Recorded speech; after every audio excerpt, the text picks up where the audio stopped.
नमस्कार, आप देख रहे हैं धा न्यूज और मैं हूं अभिषेक मिश्रा। भारतीय जनता पार्टी नीतीश कुमार के सामने ऐसे सरेंडर करेगी, ये भारतीय जनता पार्टी ने भी नहीं सोचा होगा। भारतीय जनता पार्टी के दोनों डिप्टी सीएम की तरफ से आज जो बयान आए हैं, वो बयान इस बात को बहुत पुख्ता करता है कि भारतीय जनता पार्टी के अंदर अब नीतीश कुमार को लेकर क्या डर है, और डर वाजिब भी है। बिहार के मुख्यमंत्री नीतीश कुमार न सिर्फ बिहार में बड़ी ताकत बन गए हैं, पहले से ज्यादा बड़ी ताकत, बल्कि केंद्र में भी ताकतवर बनकर उभरे हैं और निर्णायक भूमिका में होंगे। मोदी सरकार में उनकी पार्टी जेडीयू निर्णायक भूमिका में होगी। तो जाहिर है नीतीश कुमार जब किंग मेकर की भूमिका में हैं, बिहार में ताकत बढ़ी है और केंद्र में ताकतवर भूमिका में है, निर्णायक भूमिका में है, तो भारतीय जनता पार्टी को सरेंडर करना था। आज से पहले कभी ये बयान नहीं आया। हाल के दिनों में जब से नीतीश कुमार एनडीए में आए हैं, मुझे कोई ऐसा बयान याद नहीं आता जब बहुत स्पष्ट तौर पर, बहुत खुलकर यह कहा गया हो कि 2025 का लोकसभा चुनाव नीतीश कुमार के नेतृत्व में लड़ा जाएगा।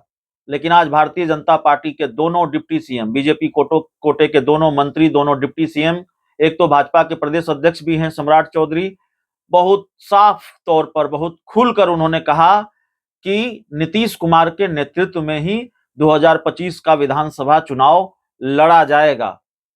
और इससे पहले कल नीतीश कुमार के करीबी मंत्री विजय चौधरी ये कह चुके थे कि नीतीश कुमार के नेतृत्व में ही अगला विधानसभा चुनाव लड़ा जाएगा। तो नेतृत्व नीतीश कुमार के पास रहेगा।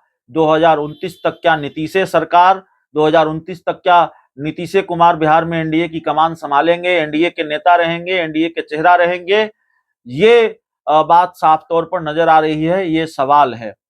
तो एक वक्त पर जब बिहार के मुख्यमंत्री नीतीश कुमार के लिए ये कहा जाने लगा कि नीतीश कुमार की पार्टी टूट जाएगी, बिखर जाएगी, और हमारी अपनी भी ये समझ कर रही थी, हमारा आकलन भी ये कह रहा था, और बहुत ईमानदारी से स्वीकार करना पड़ेगा, हमारा आकलन भी गलत साबित हुआ। हम लगातार ये कह रहे थे कि नीतीश कुमार को बड़ा नुकसान होगा लोकसभा चुनाव में, और शायद बीजेपी से ज्यादा बड़ा नुकसान होगा। लेकिन नीतीश कुमार का स्ट्राइक रेट तो भारतीय जनता पार्टी से बेहतर है। भारतीय जनता पार्टी 17 सीटों पर लड़ी और जेडीयू 16 सीटों पर लड़ी। भारतीय जनता पार्टी 17 में से 12 सीट ले आई और जेडीयू 16 में से 12 सीट ले आई। तो इस हिसाब से नीतीश कुमार का, उनकी पार्टी का स्ट्राइक रेट बहुत बेहतर है, और यही कारण है। और दूसरी दिक्कत ये आ गई नीतीश कुमार के लिए, एक अच्छी बात ये हो गई कि भारतीय जनता पार्टी अपने दम पर सरकार बना नहीं सकती है। नीतीश कुमार, चंद्रबाबू नायडू और बाकी जो छोटे दल या निर्दलीय सांसद हैं, उनकी भूमिका अहम हो जाती है, और खासकर नीतीश कुमार और चंद्रबाबू नायडू की भूमिका अहम हो जाती है। तो ऐसे में नीतीश कुमार निर्णायक भूमिका में हैं। तो आज जो बयान आया है उसके क्या मायने हैं आगे भी हम बात करेंगे, लेकिन आज जो बयान आया है उससे ये समझिए कि बीजेपी के लिए ये झटके वाली स्थिति है। 2024 के लोकसभा चुनाव ने बिहार में भारतीय जनता पार्टी को बड़ा नुकसान पहुंचाया है, बिहार में भी नुकसान पहुंचाया है। बिहार में भारतीय जनता पार्टी को सीटों के लिहाज से उतना बड़ा नुकसान नहीं हुआ है। 5 सीटें भारतीय जनता पार्टी हारी है। तो जाहिर है 5 सीटें हारी हैं, नुकसान है, लेकिन बहुत बड़ा नुकसान नहीं है।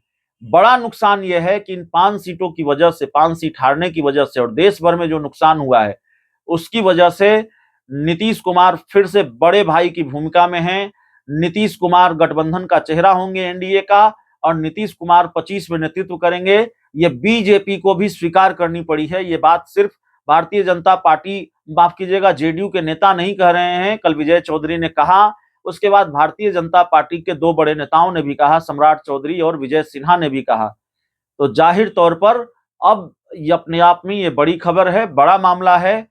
बिहार में अब बीजेपी छोटे भाई की भूमिका में आ गई है। बिहार में बीजेपी को बड़ा झटका लगा है, और कह सकते हैं कि 17 में से 12 सीटें लाकर भी बीजेपी बड़े नुकसान में है, 5 सीटों से ज्यादा बड़े नुकसान में है, क्योंकि नेतृत्व नीतीश कुमार संभालेंगे, नेतृत्व जेडीयू के पास रहेगा। वैसे सारा खेल अभी खत्म नहीं हुआ है, अभी बहुत खेल होने बाकी हैं। आगे आगे देखिए बिहार में और कौन कौन से खेल देखने को मिलते हैं, खेल देखने को मिलेंगे, इस बात की पूरी गारंटी है। बहुत बहुत धन्यवाद।